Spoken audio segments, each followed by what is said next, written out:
This seems like the theme of the last few months here on YouTube. We all talk about some topic or another, and then someone goes way too far. Then there's a big blow-up about it with people taking sides and duking it out intellectually until people are sick of hearing about it. You'll be happy to know that this kind of result is not the goal of this video, but I do have some pointed criticisms that I believe need to be said about the views of someone that I've been subscribed to for a long time, and until recently had respected.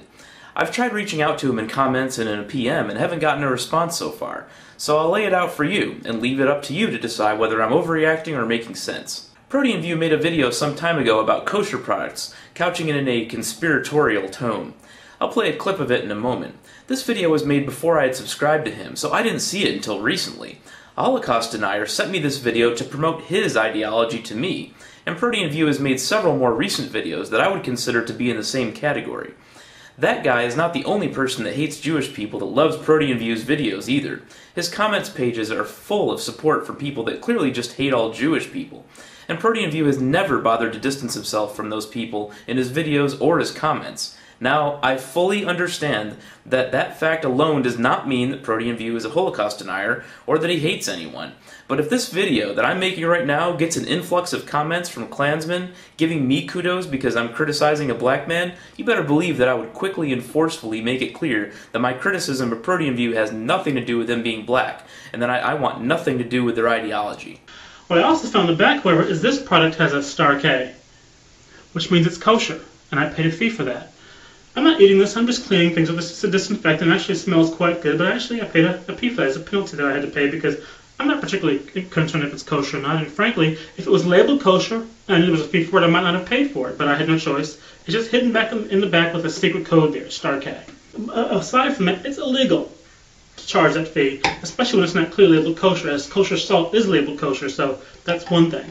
So there you go, people. So now I'm no longer just telling you to check your refrigerators and your cabinet and your pantries. I'm telling you to check your medicine chest and your cleaning solutions, because almost everything you buy has a kosher certification fee levied on it, and you pay for it whether you care or not. Really? Kosher is a tax? Look, Ed, we're both atheists, so I don't support religion any more than you do. But how do you justify turning this into an issue where you feel like they're shaking you down personally for your hard-earned money?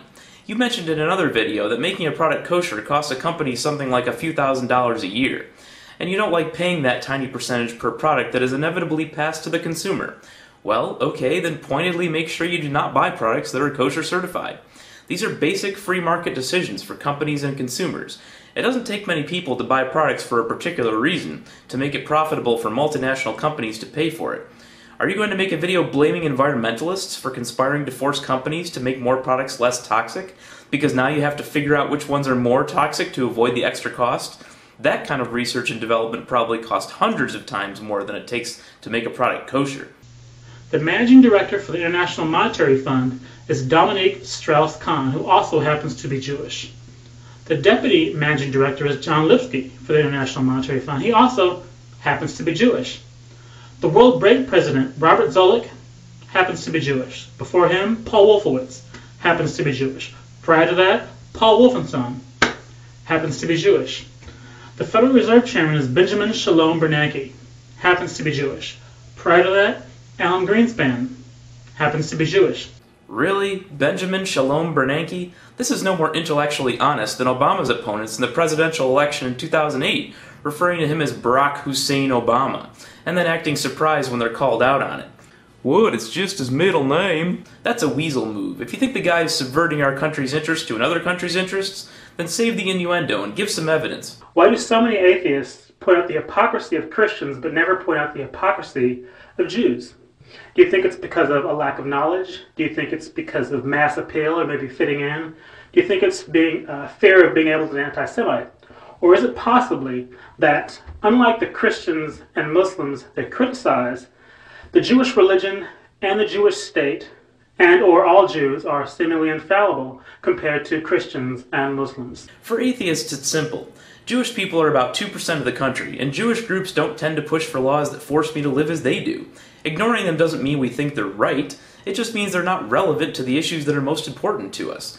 I don't doubt that Jewish people exert more influence than their 2% of the population would suggest, but I think the reasons for this are easy to understand. For fundamentalist Christians, which our country has more of than the rest of the Western world, Israel represents a fulfillment of prophecy, and so it's very important to them. For neocons that want us heavily involved in the Middle East, Israel represents a launch point for operations into other countries, so they are more than willing to give them a pass when it comes to the recent apparent massacre on the aid convoy to Gaza or other human rights or policy issues. I don't think these are any better reasons than you do, but let's not pretend that Israel has some kind of special hold on us. If those two groups of primarily Christian Americans that I just mentioned didn't hold significant political power, then we would treat Israel in a less biased manner. And still, the United States continues to veto every single charge levied against Israel in the United Nations. The USA is the only country not to openly condemn Israel in this latest terror attack of the flotilla.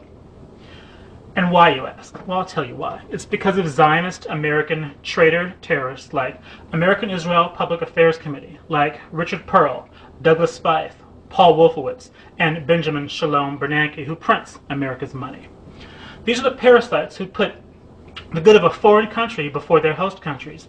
And when you print money like Benjamin Shalom Bernanke and control the media, you control a country. These Zionists breed so-called anti-Semitism. They should be sent to Gitmo, they should be expelled, they should be hanged. Are you serious, Ed? Send Ben Bernanke to Gitmo? Hang him?